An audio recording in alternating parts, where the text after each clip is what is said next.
All right, what is going on, guys? Got another breakdown for UFC Vegas 67. This one's on the main card. Might be the co-main event now with the Rachmanov fight being canceled. But yeah, main card, middleweight. Got Punahele Soriano taking on Roman Kopylov. Kopylov going to be an inch taller. He's going to have a 2.5 inch advantage in reach. Punahele Soriano, training out of Extreme Couture, has been for a few years now. So I guess I'll start with Roman Kopylov coming off probably the best performance of his career overall. Got his first UFC win uh, after going 7-0 in Russia.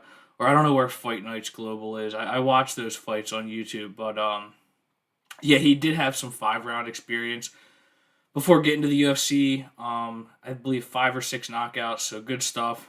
He loses to Carl Roberson in his UFC debut, and both of these guys. First of all, you should never do MMA math, but there is some deceptive MMA math. Both of these guys have losses that people are going to try to say, oh, he lost to Carl Roberson, or in Soriano, they're going to be like, oh, he lost to Nick Maximov. Like, you can never look at it that way. And, I think Kopylov has improved since that fight with Carl Roberson. I also think Carl Roberson has tools to his game. I know his UFC run. I don't even know if he's still in the UFC, but he's just kind of gotten like the short end of the stick with opponents. He's been in a lot of tough fights, so he does lose that one. He kind of got pushed around. Roberson was taking chances, landing. They're both southpaws. They're both southpaws in this matchup, and Roberson is southpaw too. So he does end up getting the rear naked choke there. He does lose to Albert Duraev. Just kind of push the pace on him, wore him out. That is the one thing about Roman Kopylov. I think his gas tank is a little bit suspect. He is susceptible to getting taken down or bullied in the clinch, which just kind of contributes to the gas tank issues. But striking wise, very good tactical striking. And the Chirico fight, that was his best performance, and there was a lot of really deceptive shots he was landing. To Chirico just kind of marching forward. Both guys looked pretty tired, but Kopylov was putting it on him in the first round. Not a ton of volume from Kopylov. He stays bouncy, but when he does commit, very fast hands, lands some really, really nice combinations. He also has good kicking game, lands really good kicks to the body, primarily against orthodox fighters. They do a lot of damage. Um, he won't have that in this one, but it's a good weapon to have. Good leg kicks, good head kicks, but yeah, not a ton of volume. He is definitely a quality over quantity striker for sure, and he tends to kind of get tired as the fight goes on, but yeah, against Chirico, he was starting to fade a little bit. Chirico was winning the second round. I thought he won it.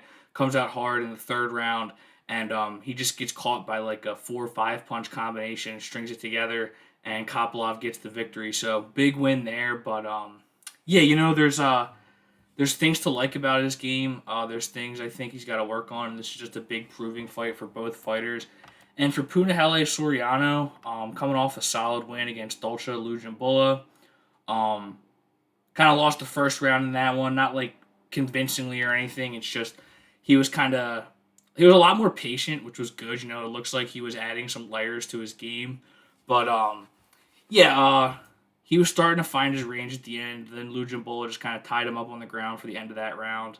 Kind of an uneventful round, but the momentum was trending in Soriano's direction until he got tied up. And then he lands his signature left in the second round and is able to put him out. The first time he landed it heavy, he had him hurt bad, and then just follow up shots put him out. So, yeah, that's the thing with Punahele Soriano, southpaw. He just throws bombs. Earlier on in his career, he was just kind of looking for the bomb a little bit too much, I think.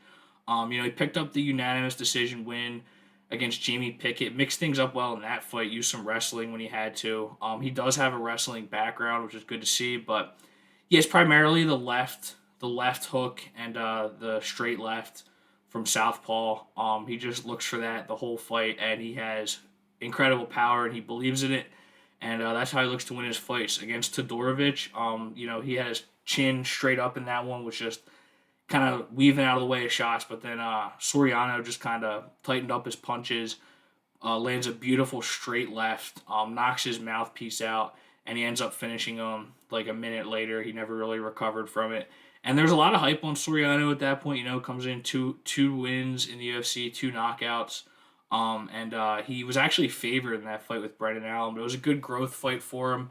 Allen kind of pushed the pace on him. Soriano, big muscular guy, so his gas tank seems to be pretty good. They were talking on the broadcast that in the fighter meetings he was saying that he really stressed cardio before the Dolce fight. So you gotta figure that his cardio is only getting better.